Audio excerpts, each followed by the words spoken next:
Good afternoon, it's Gary Sly and the Legacy of Handmade Objects. I'm always struggling whether to have my glasses on or not, but I think I'm going to take them off. The eye doctor told me this week that I have 20/20 vision up close without my glasses, so I will just go with that. It's Monday afternoon, July the 28th, 2025. Got a real exciting weekend coming up. Going to be hosting about 75 stitchers across the street at the church for my first of my stitching counts retreats. Got a lot of plans for those in the coming year, and that's going to be a lot of fun.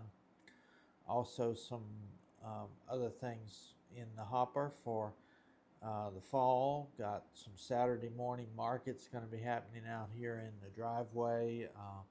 Kind of garden party events in association with the business that's down in the old carriage house, Verde Van, which is a plant shop.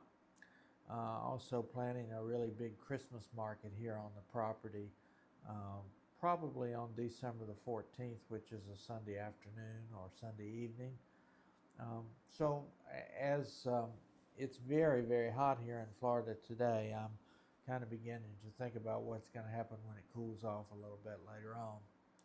Before I get into today's topic, which is talking a little bit about sensory or touch stimulation and how that impacts our love of handiwork, I thought I'd just give you a little bit of an update on what's going on with some things that I've been working on. I'm making really good progress on this great big old crewel embroidery piece that I've brought out a few times before. It's very rumpled and kind of hard to see what's going on right now, but you can see the butterfly, the kingfisher, the duck, and you can see a good part of the raccoon there. And over the last month or so, I finished this great big pheasant, which you can't see very well because it's kind of covered up with the hoop. I have yet to do a bunny rabbit, and there's a chipmunk up here somewhere, and a hummingbird, and along with some of the greenery and things, I'll be finished with that project. Crewel is a really interesting process.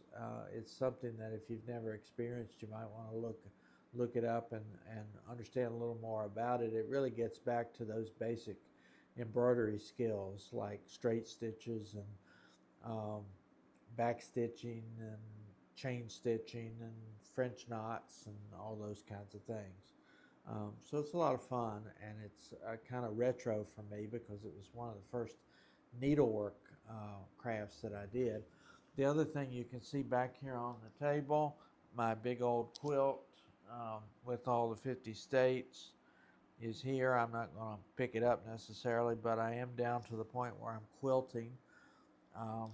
And I'm pretty close to being halfway done with all the quilting work on it. Then all I'll have to do is some edging, and it'll be ready for me to show off.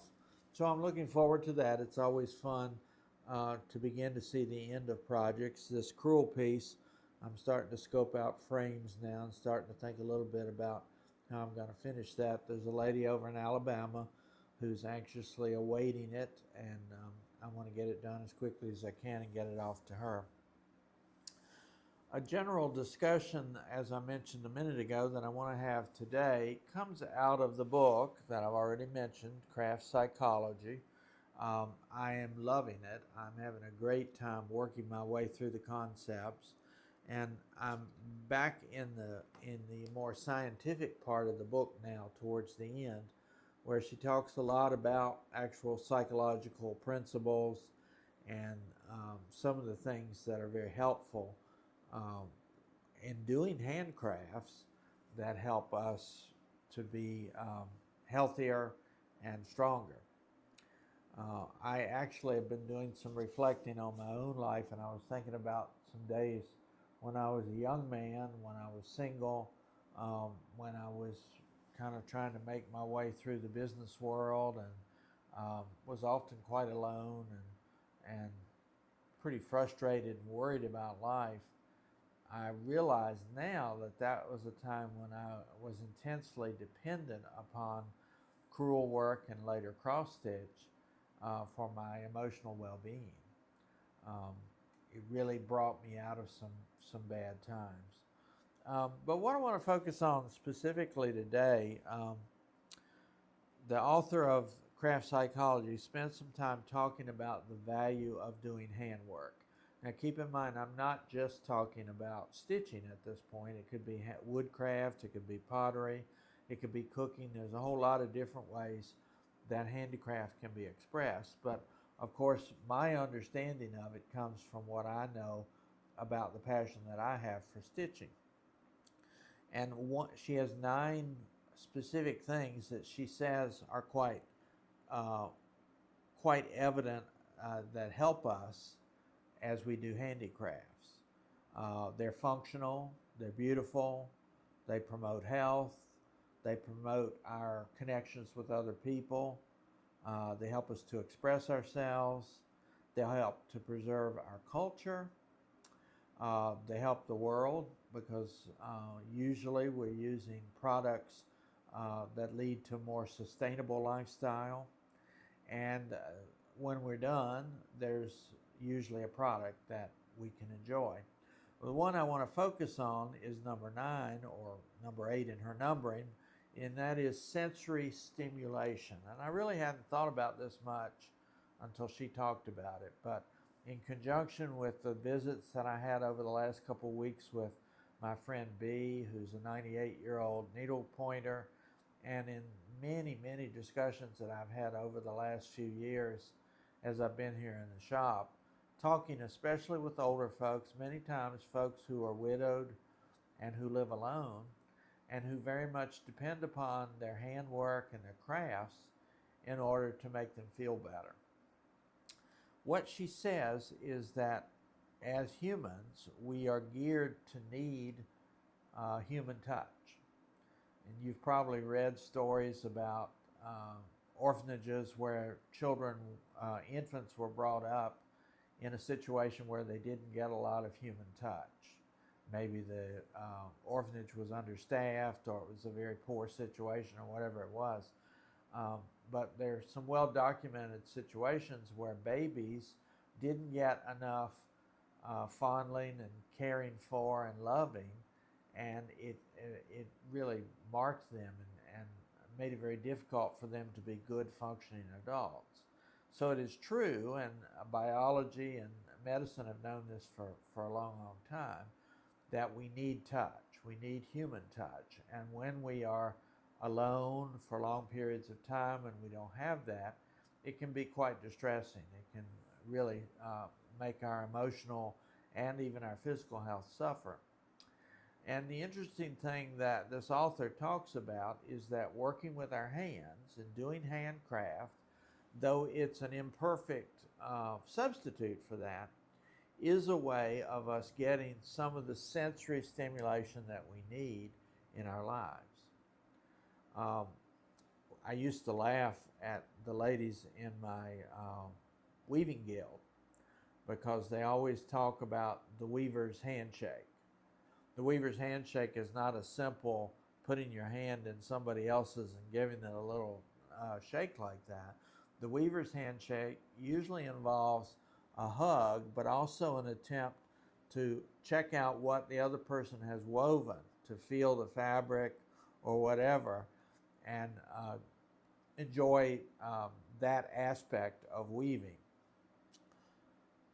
I suspect if you've done stitching or any kind of handwork through the years, you've come to enjoy the textures and the feel of the fabric that we use. I notice a lot of time here in the shop when I have things on display, what's the first thing people want to do? They want to touch them. So this whole idea of touch translates into the work that we do. Even to the point where when we have old items that were made by somebody else's hands, we can remember that their touch and their DNA, their physical biological DNA, is a part of that product. And we know that even sometimes with old heirlooms that we have from the past, we can even smell the past. We can smell the odors that surrounded whatever that object was, be it a quilt or a sweater or whatever, when it was worn. I have no doubt that if I were to unpack a sweater that my beloved grandmother had worn back in the day, because she liked certain kinds of perfume and scents, that if it had been kept away for a long time, I would still be able to smell those. But it's the touch, it's the feel that we need. And the suggestion then by this author, as she talks about the value of working with our hands, is that even if we do not have the advantage of human touch, even if we are alone for significant periods of time, in a very minor way, but probably significant if you don't have anything else, working with fibers or wood or clay and pottery, or even the manipulation of things when we're cooking, help to substitute for that sense of touch. Now, I know that sounds kind of abstract. Maybe I'm making more of this than I should.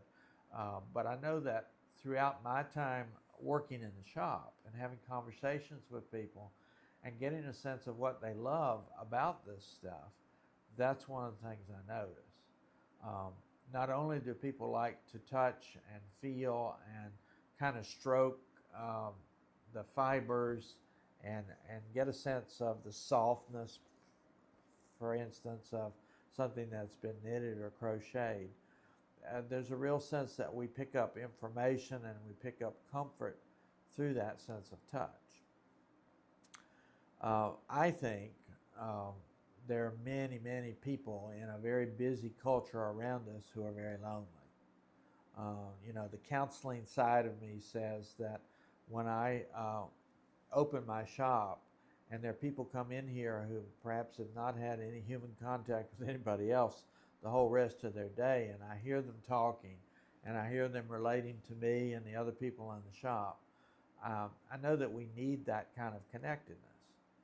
And when you're in a situation, maybe you're shut in, maybe you're sick, maybe you can't get out and do some of the things that allow you to interact with other people and have a sense of touch, it's very true, I think, that touch in terms of handicraft can be quite therapeutic. I hope that practitioners who work with people in occupational therapy, when people have had serious illnesses or accidents or things like that, will become more aware of the value of handicraft in order to do that. And it doesn't have to be something beautiful. It doesn't have to be something all that significant. If the textures are comforting and feel good and give you a sense of touch, and if there's some accomplishment and some of those other avenues of helpfulness that the book represents, then it's a good thing. And therapy can involve the very handwork that many of us have come to love and been passionate about. I use the word passion a lot when I talk about cross stitch because I still stitch 30, 40 hours a week when I get the time. And if I had the time and my back didn't start hurting, I'd probably sit and stitch all day some days. The author of this book, of craft psychology, talks about a sense of flow, a sense of getting away from the rest of the world, of being released from the trials and troubles of daily existence when you find your passion, when you get in the middle of something that captures your imagination, allows your mind to focus on that and not so much on whatever it is that may be disturbing or emotionally difficult around you. So I think it's really good to think some about this idea of therapeutic touch and maybe to pay a little attention the next time we start working with handicrafts and get a sense of how that whole experience is helpful to us. It doesn't replace human touch.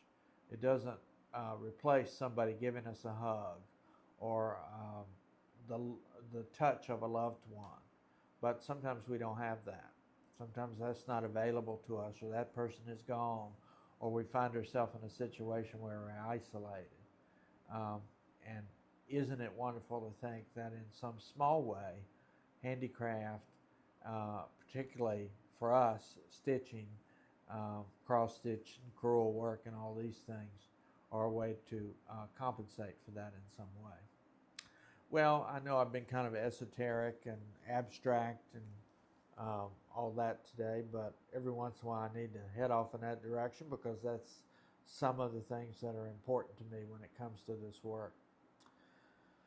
I hope where you are, there are a few cooling breezes. If not, I hope you can find some sweet tea or some lemonade or something that'll help alleviate the heat.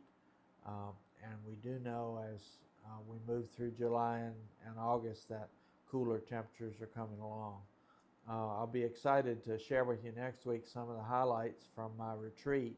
I've got 75 people signed up, as I think I mentioned, and I think there's going to be a lot of excitement across the street next Saturday for that. Anyhow, that's it for today. This is Gary Sly, and it's the Legacy of Handmade Objects.